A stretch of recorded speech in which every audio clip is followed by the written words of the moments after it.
Welcome to the show, ladies. Manasa and I are dear friends and co-founders at one of the fastest growing businesses in India. And it's very rare that you get two women as co-founders. I'm a South Indian who grew up in Delhi. Great, and I love that women building e-commerce in India. It is so interesting, Navneet, that there are so few of us that we kind of get put in boxes, that there are only certain businesses that we can do. Quick commerce is heavily male-dominated industry. E-commerce is growing rapidly in India, like really fast, because we are predominantly a consumer market, right? What's your perspective on the current market size and the growth potential? We have about 700 million Gen Z and millennial cohort, largest in the world, but I think the most interesting is we have 305 million Gen Alpha consumers in India. Right. This is truly the first born out of the internet, knows that a phone call is not this, is this. Right. I think India is a very young country. 15 years ago, when I moved to Europe for the first time, I would pick up a Zara on my way back, or get access to a lot of, college would be, hey, do I have Topshop and do I have all of this? Now I don't feel the need to do that. I think it's a combination of two things. It's a combination of just access of those brands into India, but it's also just amazing homegrown brands. Right. The change that has happened is that as a country, we started talking about GDP per consumer. If you look at the GDP per capita for the top 100 million consumers in India, it is comparable, if not better, than the top 20% consumers in the US as well. And technology in India has always leapfrogged technology, that the way technology has grown in other countries. What was your challenge when you are actually going to investors, or did you feel any bias? I have spoken to investors where my gender has not mattered at all. I've also spoken to investors for whom my gender was the primary thing. How can someone start an e-commerce business in India?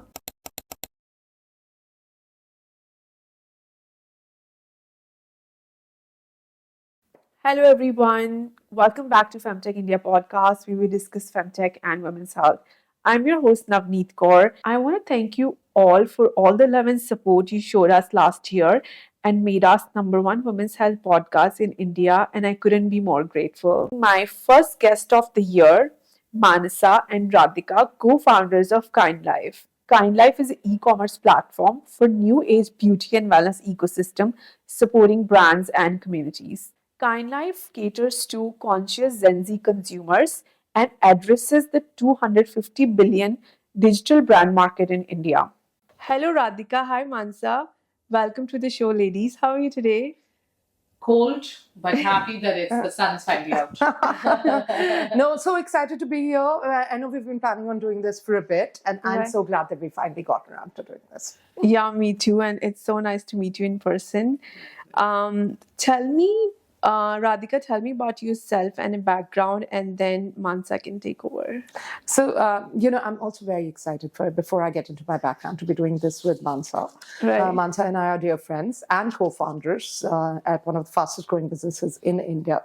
And it's very rare that you get two women as co-founders. Yes. So it is really fun to build a business with another woman. So with that out of the way, I'm a serial entrepreneur. I have been in the startup ecosystem for about 15 odd years. Prior to that, I was in the US. I've worked in retail pretty much all my life, done strategy with Nordstrom for multiple years, built out India's fifth unicorn, which was Shop Clues. Exited that in 2021, and right now we're building out Kindlife together, which is basically all about catering to India's Gen Z, Gen Alphas, beauty ambitions, and bringing global brands into the country. Amazing.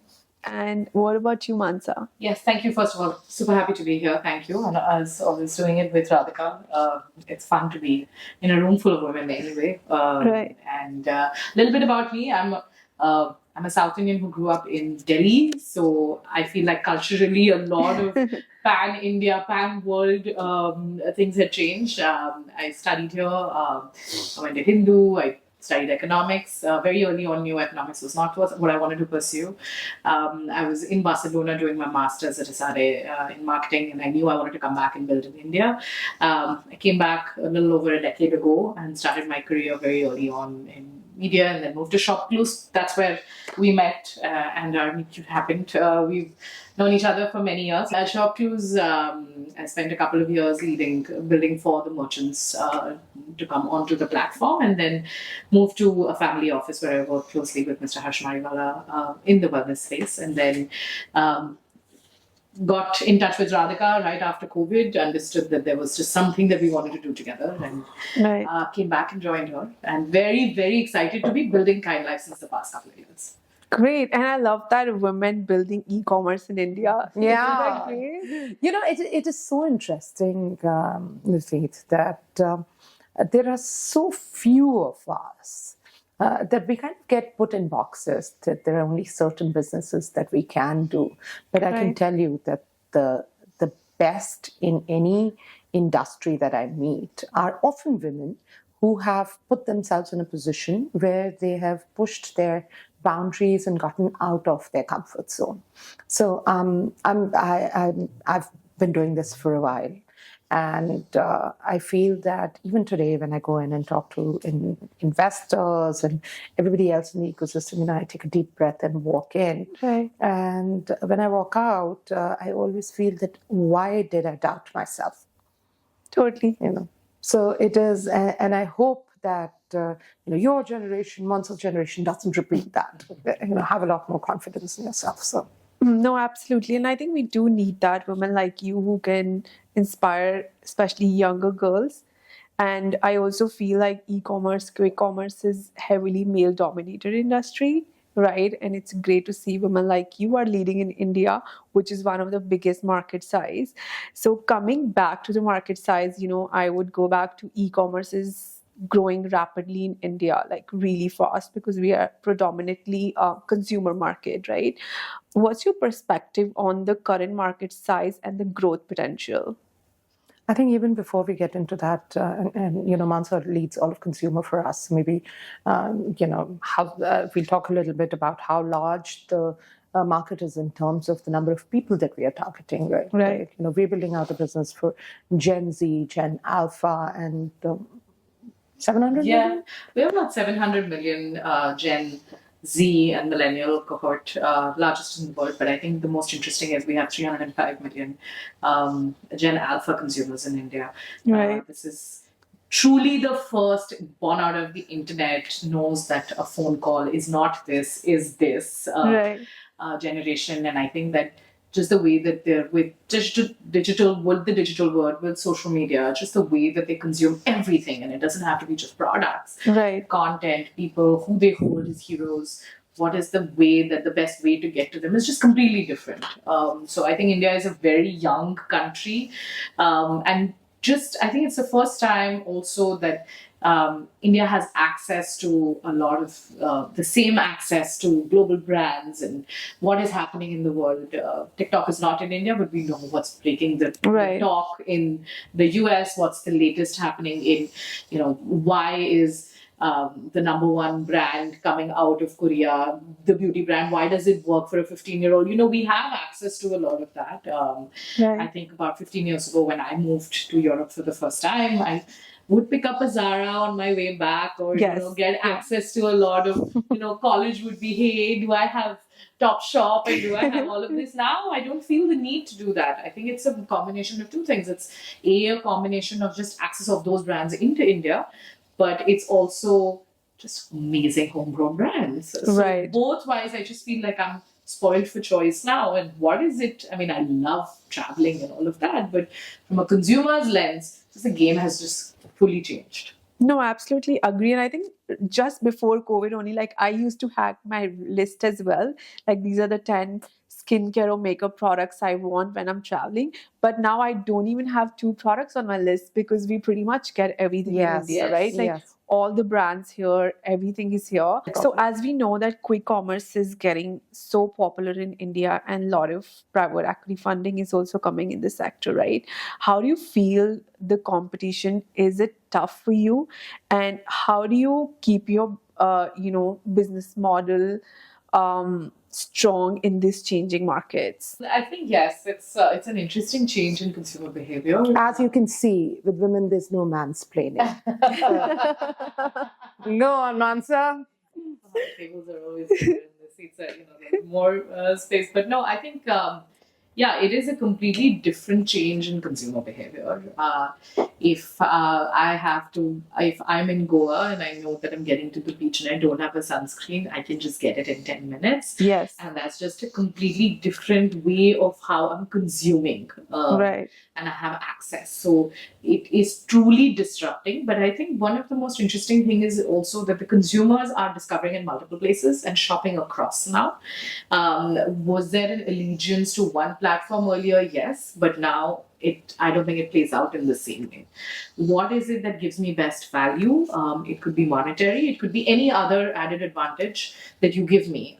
Service and speed being one here. Right. I'll value that a lot more. So I think that it is a complete shift, and quick commerce is definitely changing, and especially in beauty, we see it's one of the fastest growing right. for brands as well, right? And it's very exciting as a consumer.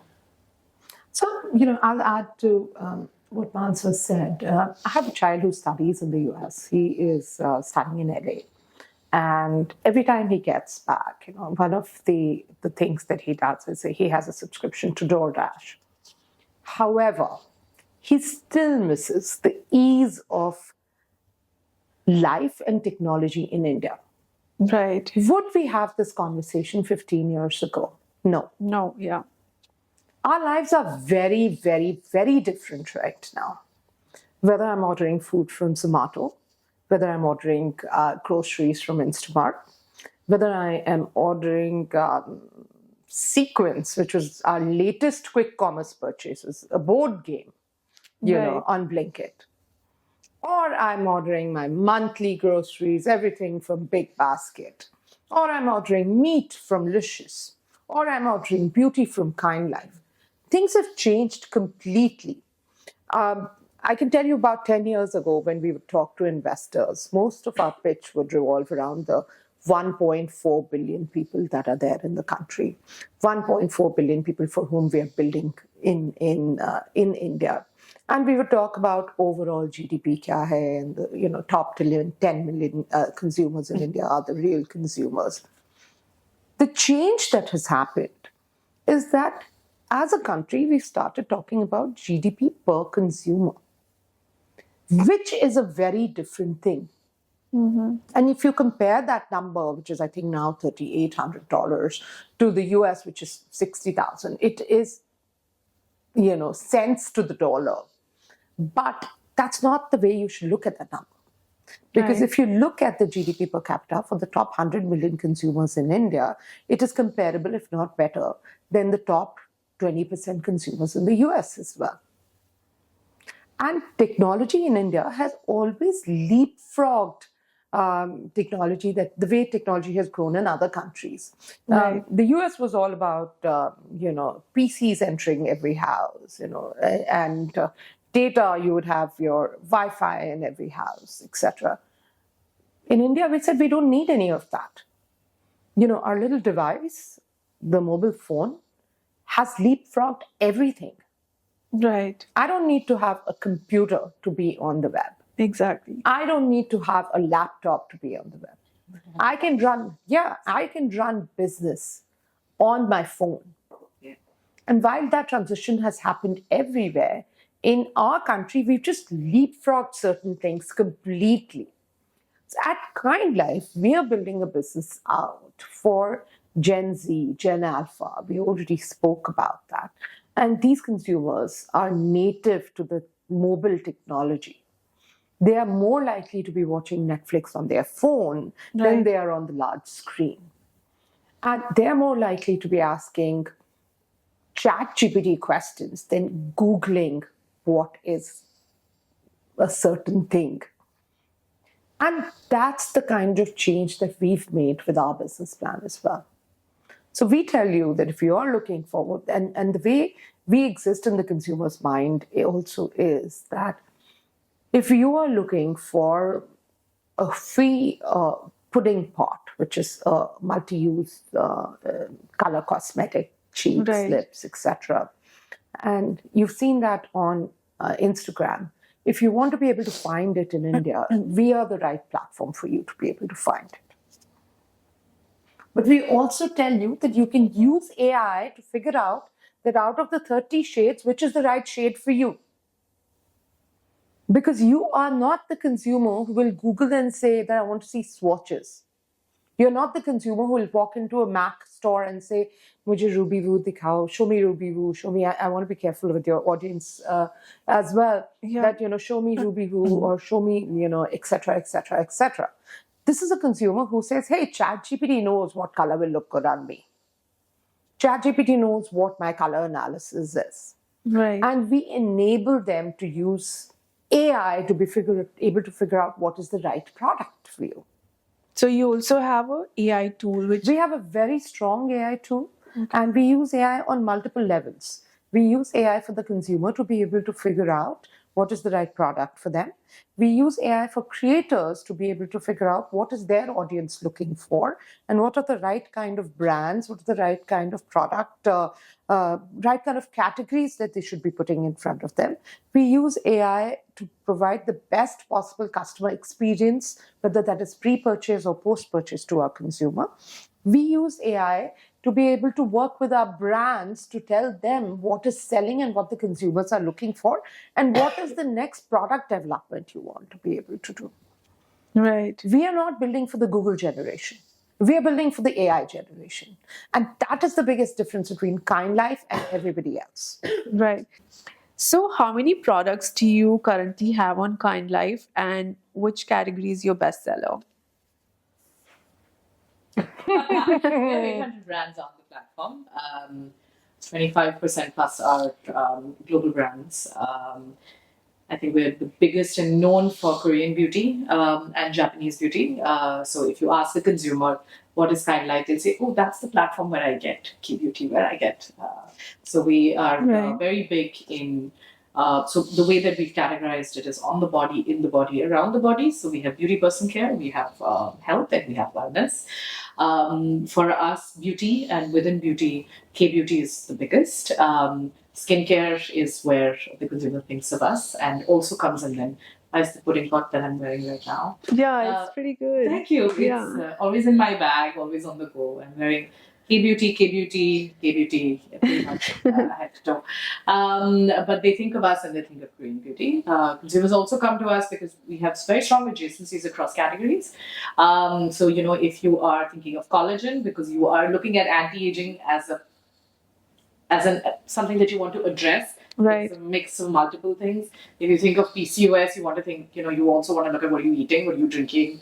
If it's acne, it's great for acne-prone skin or not. So a lot of the drinkable skincare category, as a category, protein, collagen, these are categories again that do really well for us. So pretty much skincare and wellness.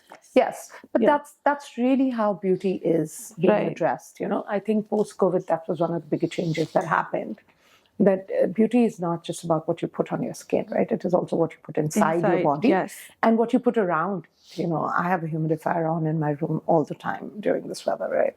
We use air purifiers, not just for our lungs, because we also know that our skin gets clogged with that. Right. So it's beyond just what is my night care routine, what is my daytime routine. Skincare, I think, is the biggest trend in beauty over this decade.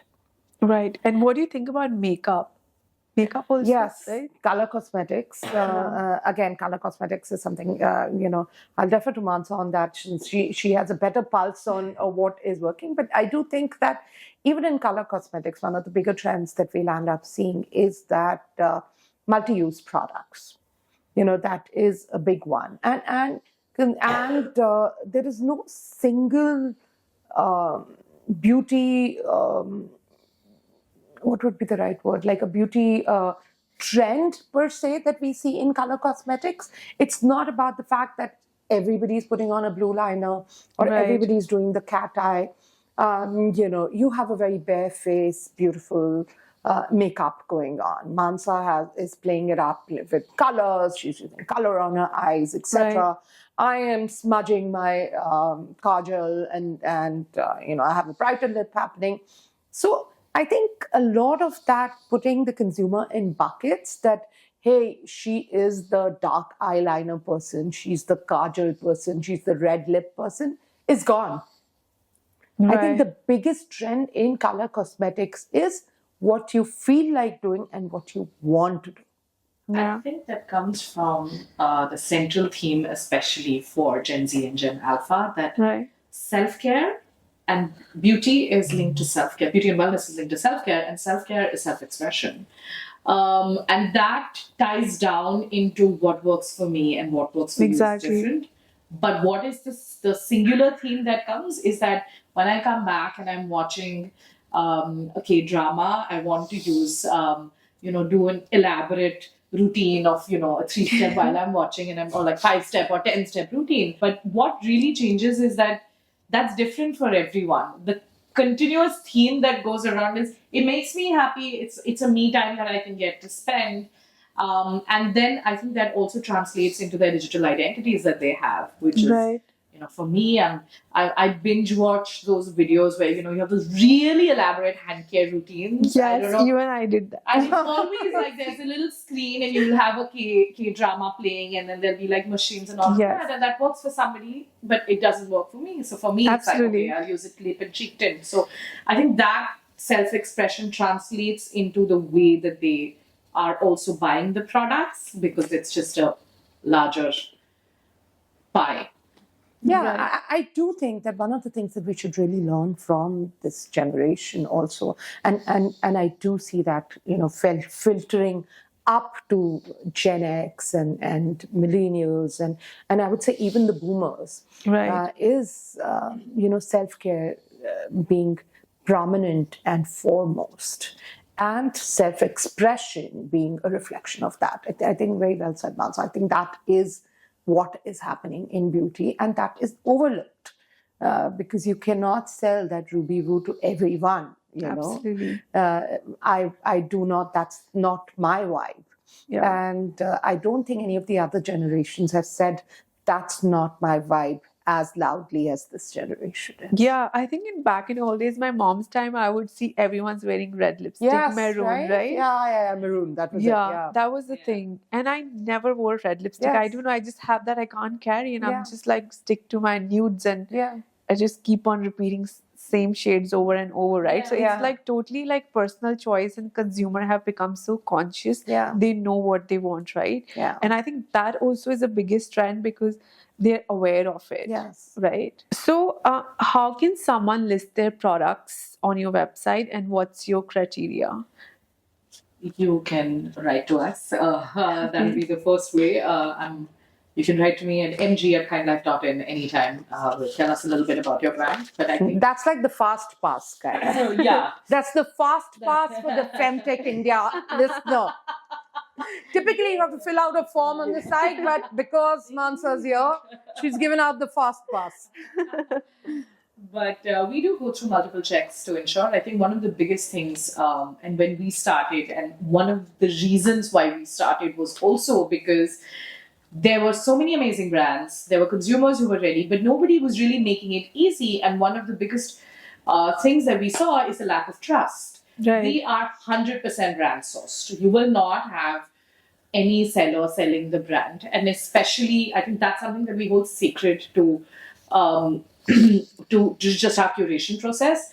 And especially when we're getting cutting edge global brands into India, we want to do all the homework to ensure that it makes the cut for even it to be considered to be listed. So that's the first phase.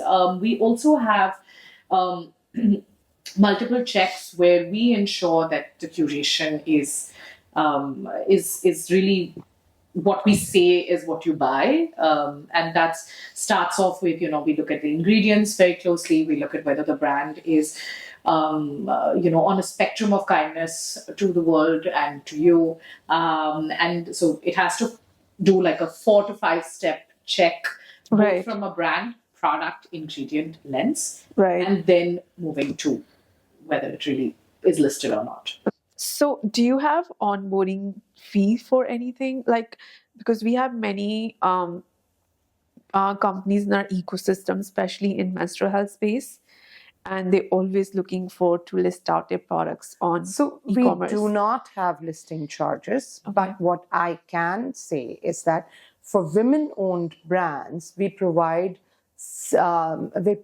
dedicated account managers. Oh, great. So we are very, very conscious of the fact that we want to promote more women-owned brands. So any of your audience, your brands that would like to list with us, they should definitely use the fast track and reach out to us, and we will provide dedicated account managers. And that applies to global brands as well? That applies to global brands as well, for sure. Okay. Amazing. For global brands, we also have another part of our business that we haven't chatted about, that is called Kindbox, which is a B2B SaaS platform that enables us to bring a lot of brands to India. So we are brand builders for international brands in India. We will not just distribute you on Kindlife, we'll distribute you on other channels as well. Right. We work with a lot of Korean brands, we work with a lot of Japanese brands on that, and we've been doing it in beauty so far, but we're expanding very rapidly into wellness and nutrition. So would love to see if there are any international brands that are targeted towards women, whether they are in the fertility space, whether they are in the nutrition space, whether they are in the generic wellness space. I believe we would be really good partners with them. Amazing. And how do you build these brand partnerships which are listed on We've built out very strong distribution channels. Right. We are priority partners with most of the distribution channels in India. And, we spoke briefly about quick commerce initially as well. And as something like quick commerce or e-commerce grows in India, our business grows as well, because we are part of providing part of supply chain for them as well. Right. Along with that, I think one of the biggest difference that we typically do is that we are not just distributors, we're also brand builders for you. We are brand partners for you. We will make sure that you are in front of the right audience. We do extensive marketing, whether that includes a brand launch, whether that includes working with influencers, whether that includes ATL, BTL, etc. Right. We also take care of all the regulations. We have a very strong legal compliance team that is already experienced in getting about 60 brands into the country, mostly BPC wellness space, but we are looking to expand into the women's fertility space as well. So you just mentioned about fertility and women's health space, and since that's what our target audience is, what are your thoughts on women's health market within the consumer space in India? So I think, let me answer that question as a woman first, right? And then I'll take it on from a business perspective.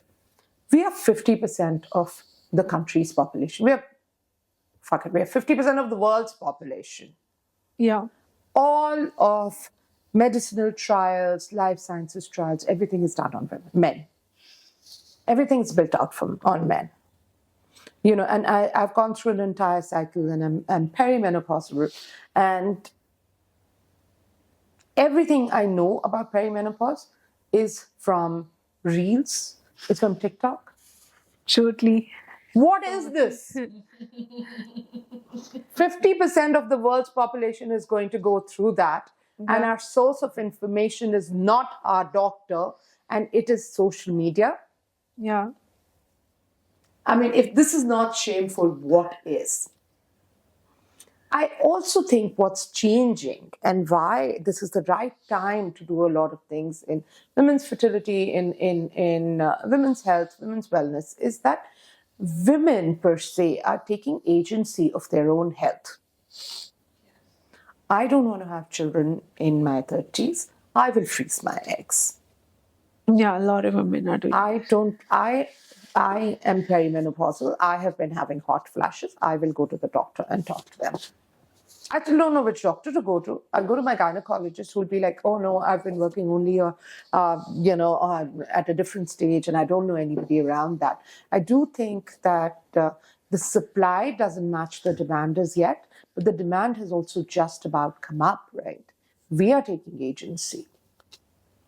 And I'm talking from a different generation. I'm the voice of women who are in their 40s, early 50s. I think as someone in your 30s, do you feel the same way about Yeah, I feel the same way, and I think that I'm so glad that you spoke about the studies thing because it just shows very skewed numbers. But I think it's also my information comes either from social media or with my girlfriends where we have, am I doing this alone? Am I going through this? That kind of a thing. My safe spaces. But that's also because it just starts so early of not having these conversations. So I would much rather, I think, health is now not just the cool thing for you to have six packs, which was probably the case 10 years as a millennial. You needed the low-rise, the low-waisted jeans. Wasn't that like the size zero phenomena? there Oh, was, damn, that was torture. It bothers me that Bridget Jones was considered really, she opens the scene opens with her being fat and she was a size 12 or a 10 or something, right? So I came from school and college was that. So I'm really glad that there are conversations like this that are happening. And I think that it's also just the lives that we're living is so different. The air we're breathing is so different. The lifestyles that we're living is so different that you need to have more conversations and have products and services and anything that you can get access to. But access becomes a secondary thing. The first is just conversations about it, right? Right. I mean, I don't think overnight the studies will move to women and do the same studies on women, but how do I actually get resources to be able to address that this is not the traditional way of how it was viewed as what you brought to the table or what was meant to be what you went through. Yeah, I also feel that there's too much information out there. But not enough of it is vetted. Yeah. Everybody is an influencer, everybody is a creator, but they're not the source of right information. Of course. Why does my doctor not talk to me about this? Exactly. But I also think that I might be in the minority here, but at this point I might take more information, and then I can get to choose whether it's legit or not. Yeah. I take no information. Yeah. But I think, Manasa, because you have the ability to filter it out. Yes. And many people don't know how to do that, right? I mean, for a lot of people, what you see is you just assume that that's is the truth. Yeah. So just putting onion on the sole of your feet is going to make your fever go away. Let me not add anything to that, right? So, but do you think being in this space and you're leading it, and especially most of the target audience is women, do you see that women's health category becoming big? Massive. Yeah. Massive. I think, I'll go back to the same point. The women are taking agency over their own health, over their own well-being. We are getting up and saying that, hey, I need a break and I'm going to go take that break, right? Right. This is not good for my mental health, so I'm not going to do it. And we have, about 60 odd people on our team. The average age is 23, 24. And I see women standing up for what is right a lot more than men are. Yeah. And while I will say that they have the benefit of youth, when you are that age, you believe you're right, and you go ahead and continue to speak for it. Right. But I do think that we are asking for what is the right thing for us as well, right? It's really important. I can tell you I've been doing extensive research into menopause, into perimenopause, and I truly believe there's not enough out there. Right. I can go in and follow 30 influencers who will be like, this is normal, this is normal, this is normal. I haven't I haven't faced or had a single hot flashes yet. Right. But I know I'm perimenopausal. So what I know in my head to be the most often happening symptom is not happening to me. That doesn't mean my body's not going through what it is going through. Right. Yeah. So I do think that there is a huge scope for it. I think we're also at that stage where, and we spoke about that with Gen Z, where they're ready to spend money on self-care. And I do think that women are ready to spend money on self-care as well. Right. Our parents were a different generation where it was all about the family, everything. And I think it still is a lot about the family. But I do think that at this point, as the spending capacity goes up, people look inwards and feel that they need to look after themselves a lot more. And I feel that women are doing that a lot more as well. Right. I think that that's very different from, and especially for younger cohort of age. Right. As a millennial, for me, a lot of around working out, eating healthy, all of that was outside of my regular life. So it had to be the cheat meal was because I was too guilty with eating healthy food, etc. Right. But for Gen Z, Gen Alpha audience, it's central. So everything will revolve around that. So I will have members from the team who come and say, listen, I have to do my workout in the morning because it's important. Then can I come in like 30 minutes later to work, or an hour later, or I'll leave Right. early, or I'll have a no sugar, low sugar alternative in coffee. Now, this is because you've kept yourself and your well being and your health, self care, and I'm using that as an umbrella term, at the center, and everything around the decisions that are being made around that. Right. Which was not the case that would happen earlier. Absolutely. Yeah. Right? I think I do that a lot as well. And I've seen, because in habit building, you don't know that you're actually building habits. Yes. I'll definitely see that wellness space has a lot of scope, and women are also willing to spend because they want to experience, and mostly they want to feel good about it, right? Yeah. Yeah, that's all what it is, right? Yeah. So we were talking about, of course, the wellness category. There are so many supplements in the market. Indian also, we have a very heavy carbohydrated diet, but less of protein. So right. So I mean, all the doctors, everyone says that we don't eat proper protein because the most of people are also vegetarian. So there are many brands out in the market, right? And of course, how do you ensure that the wellness product in India, which are not regulated, and how do you ensure that their efficacy, which when you're targeting especially women consumers? So, we list, so one of our largest categories is nutrition, and within nutrition, it is protein. Right. And we are very cautious about who we list on the platform. We typically rely heavily on third-party testing and third-party certifications. Right. So we look for, there are certain levels of certifications that are absolutely a must, and only beyond that we will be able to put your product under that. So let's say you're a plant-based protein, you have to have like a vegan or whatever is the right certification, relevant certification for that. Right. So that's something that our onboarding team looks at very aggressively. One of the second things that we'll end up doing is that we do, our assumption is that if you've had a FSI, which is for those who don't know, FSI is a certification that's needed by the Indian government for you to list anything that is ingestible. And if you have a FSI certification that has been done, that means that your list of ingredients is right. We have built out the largest repository of ingredients, and we grade them based on 1 to 10 as being toxic and to the least toxic. And we've relied heavily on third-party sources for this as well. We've looked at EWG rating, that's the Environmental Working Group. They have these ratings, so we rely on, pull some data from them. We pull some data from the European Commission as well, because they have some of the tightest restrictions around, what is toxic and what's not. And every product that gets listed on the platform goes through this process, and this is done automatically. It's technology, it's an algo-based AI tool that is used, and I mentioned AI tools earlier as well, that is used to be able to figure out that, hey, this product, what is the clean score of this product? Clean score is our proprietary score that gets given to every product.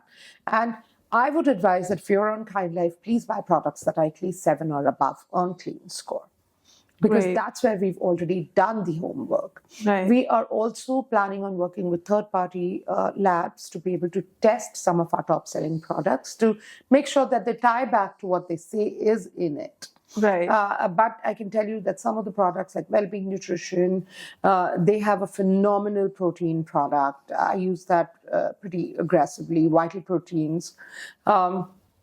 Oziva is there, and Yoga Bar has just launched their proteins there. And I'm a big fan of Yoga Bar.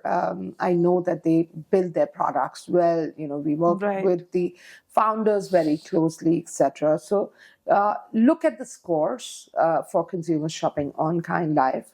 Buy something that is at least 7 or above. You will know that that's a clean product for you. Right. Lowest on toxins. We also give you what the headline ingredients are. Read those ingredients.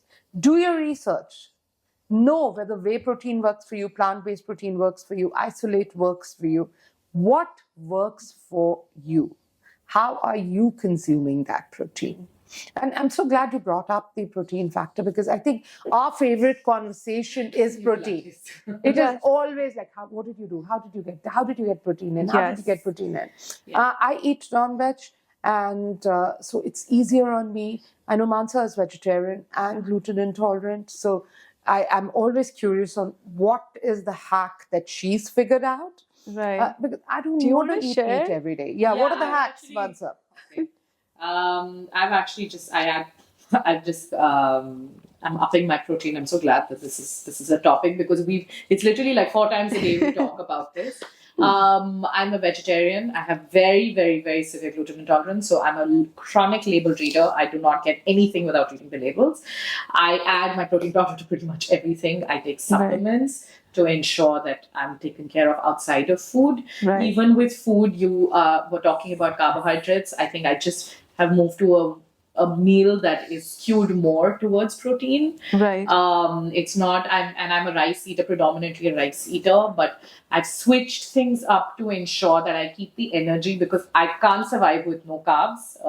Same. Because it just gives me more energy, but I also know that protein will keep me sustained through the day. Right. So it's a mix of anything that's home cooked with alternatives that are, whether it's a tofu or it is, I'll make a chila and I'll put some bit of protein powder in it and like mix it, kind of a thing. So I'll do a combination of everything. Right. And see what works for me, because I'm a foodie and taste is also critical for me, so I don't want to drink chalk. So my undergrad is in nutrition, and so I'm obsessive about what I eat. I have 14 meals in a week, and at least in 10 of those meals, I try to have 30 to 35 grams of protein. Yeah, that becomes challenging. It becomes very challenging, but for somebody who eats eggs and meat, I think it becomes a lot easier on me when I'm perfectly all right to just have boiled egg whites, and that's my pre-meal. That cuts down my appetite, but it's just something I just do. Yeah, because same. I'm not a supplements person. I don't like protein. I gag on protein shakes. I'm sorry. After telling you everything about, what is there. But I have been listening to Manasa adding protein, the flavorless protein, in a lot of your chilla and your besan chilla, everything else. I think it ups your baseline protein. And if your baseline protein gets upped, that is also half the battle won. Right. No, it's definitely interesting, and I think I do the combination of both, what you both do, because I'm non-vegetarian. So I also drink protein shakes depending on when I'm feeling I need more. But it is a challenging, and I'm so glad you also mentioned that, like, your employees also says that they want to go to workout because they need this extra time, and this is so great, right? Yeah, I think it's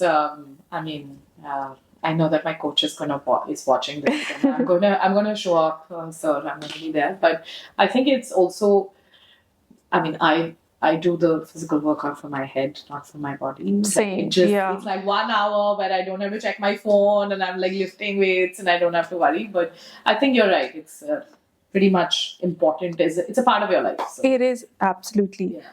And we were talking about Gen Z and, of course, conscious consumers, and their expectations are, of course, also really high. So, how do you meet their expectations? Gen Z, if we have to talk about Gen Z, we need a couple of podcast episodes because I know that the crew is going to watch this and they're going to be like, I think Gen Z is the first time in India where you have a generation that puts self ahead. And I'm saying India more, in the context of where we are. But up until now, we've never putting yourself first or putting your needs first has always been seen as a don't be selfish, don't be, don't think about only yourself. But I don't think that's how they function. I think for them, their self and their needs are in the forefront. I'm not top priority, top priority, and it doesn't mean that they're being dismissive or disrespectful to anyone or anything. Right. So just the approach to life is very different. This is a multi-identity, multi-dimensional, multi-interest consumer base. That means that they have 3 jobs. They have at least 3 social media profiles. They have a regular Instagram profile. They have a Finsta. They have something else. And they have a Snapchat. And what is a Finsta? Yeah, I was just going to ask. Okay.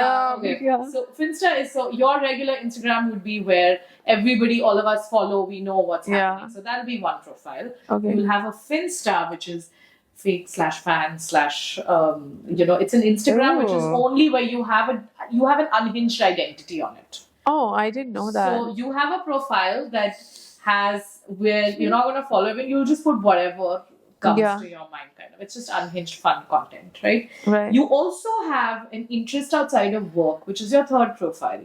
Right. So if you have somebody who's working, they have a day job, and then they come back in the evening and they'll do freelance projects. Right. And on the weekends, they'll also be filming a lot of content for their passion project. Right. So they have at least 3 of these profiles that exist. Right. Now, to answer your question of how do you match their needs or like what, for all 3, it's very different. Right. As an employer, you have to know that, and my team is just completely Gen Z, sub 25 age. It is fully challenging the old school norms of how work was done, both in terms of everything, in terms of what they bring to the table in the meeting, what their ideas are. How do you motivate them? It's just completely different. So I think as an employer, you need to know that you have to let go of some of the the old school mechanism of what will motivate them and keep them going. Right. So that's one.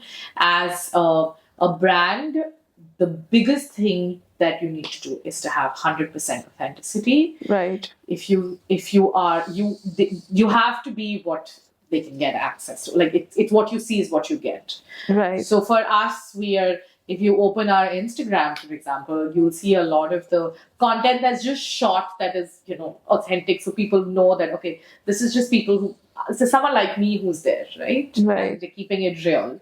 Right. So I think as a brand, to keep it authentic, and that authentic can translate into many things. It can translate into, am I really backing the ingredients that I'm talking about, and is this certified, is it, all that I'm saying. It could be something to what I see when I'm shopping, or it could be content that is just something that I can relate to in whatever form of identity I have. Right. As a brand, it's that. And I think as a consumer, you keep the authenticity just by keeping it real. So we work with a lot of content creators. We have a very strong community, and we work with we call them kind champions, because these are people who have a large circle of influence. Right. And they'll tell you this product is viral, but it doesn't work for me, right? Or it's great. So you have to have, and that how you meet them changes based on what role you're playing in their life. Yeah. So you have actually understanding of your consumer from different point of views, right? Yeah. And but the thing is, the consumer is our consumer. That person is our consumer. It's also our employee. Right. It's also our brand builder. Yeah. So we have to kind of make sure that we take everybody and go along. Right. So I think authenticity is the most important thing. No, 100%, like anything you're doing, right? Yeah. It has to come out from your mission values through your brand. And I think now most of the brands are founder led only, Yeah. right? And it makes sense. Yeah, like people just kind of connect with them. And I also feel really proud of Gen Zs because they're able to take stand for themselves. Like we millennials, that some things like, no, I can't say this something back because we were different. Our generation was different. We were not taught to, put ourselves first. Like there were certain boundaries we know that we can't cross But it. I think it's also opportunities that they get is very different. Yeah, we I didn't think have these Yeah, opportunities. so the Yes. thing that is capital is high because they reward but they Guys, ladies, may I take a pause here and take credit as the parent of a Gen Z that we raised a different generation. Good job. There you go, yeah. Yeah, that must have been challenging. Like even I work with a lot of Gen Zs, so it Yeah. sometimes gets really annoying, but you have to be patient and understanding. But they're actually really smart too, Yeah, because right, Yeah. they're up They know there. their worth. Yes. I mean, I can tell you that it's taken me many, many decades to know my worth. And if I knew my worth from day zero, I would have been in a different place as well. So, Yeah, and so I much think power to that. 100%. I think we're also in the country that, I've discussed this many times, nothing against the entertainment or Bollywood industry, that everyone is just so driven or look up to people only in the Bollywood. And I think that's why I look at it like we do need like more leaders, or, maybe as we discussed, the Gen Zs know what they want, so they can also look up to like, women who are actually changing the narrative, just not in entertainment, but other industries too, right? So the conversations really matters. And I think my next question would be, I'll add on to, you being a female founders, like building in e-commerce space. What was your challenge? Because if I look at mostly your competitor, apart from Nika, has been great example too. Like what they've done, it's a great example for the Indian market overall. But what was your challenge when you are actually going to investors, or did you feel any bias because you both So are? look, I'm a second time, I'm actually a third time founder. Right. And overall, I've raised a lot of capital. So I can tell you that as a second time entrepreneur, it is, I've raised a lot of capital. I've built a very large business and restarted from scratch. Right. After a certain point, your gender doesn't matter. But that's putting things very, very simply. Right. You have to go from A to B. And that's not linear. It's not a straight line. Right. There are going to be hurdles that you will face along the way.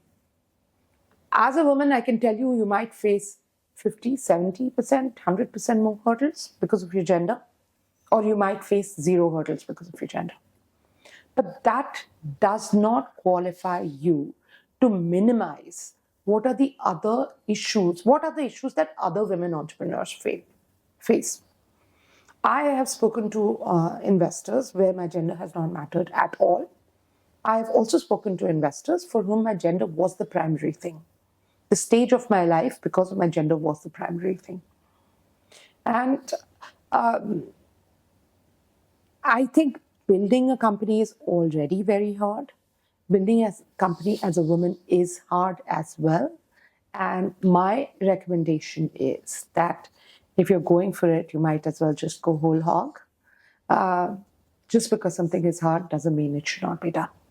Totally. Very well said. So, how can someone start an e-commerce business in India? And what are the 5 tips you can share from your experience?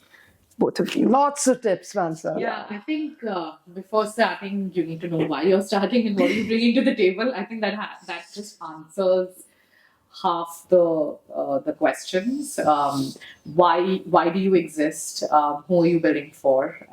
And what is it about you that the consumers want to pick you? Pretty much. I think that's what it comes to. And then you have, I'm not even getting into the fact that financially it needs to be viable, all of that. That's table stakes. But I think the largest question is, what is it that you're doing? Why are you doing it? Who are you doing it for? And why should they pick you?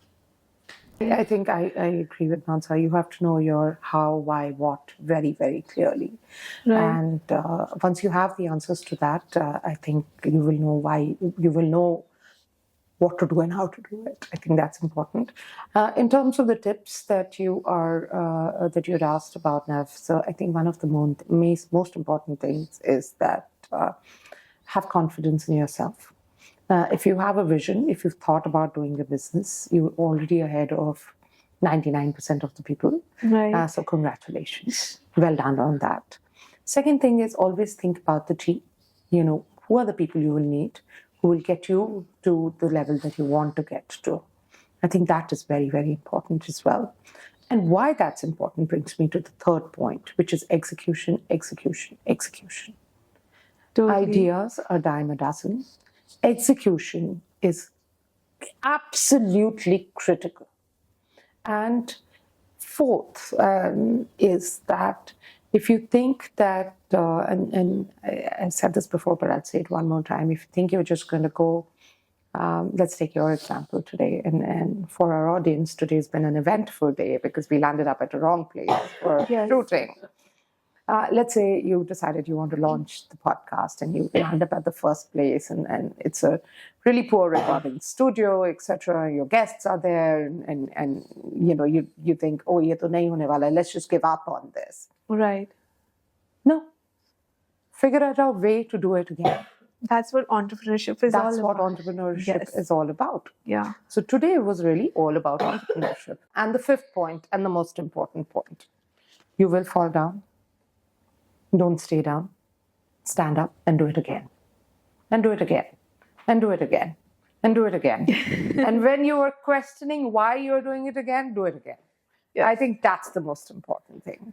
It looks very glamorous from outside, but if you see a day in any of our lives, you will realize that less than 1% of it is true glamour. It is a lot of hard work. It is a lot of hustle. Right. It's a lot of failure. And the most important thing is the ability to stand up and do it again. No, I totally agree. And I think you almost answered my next question. What is your advice? I don't think so. We could get better advice than this. I think that's really it. Yeah. Yeah. You know, I have this beautiful thing on my desk. It says, just do it. Right. And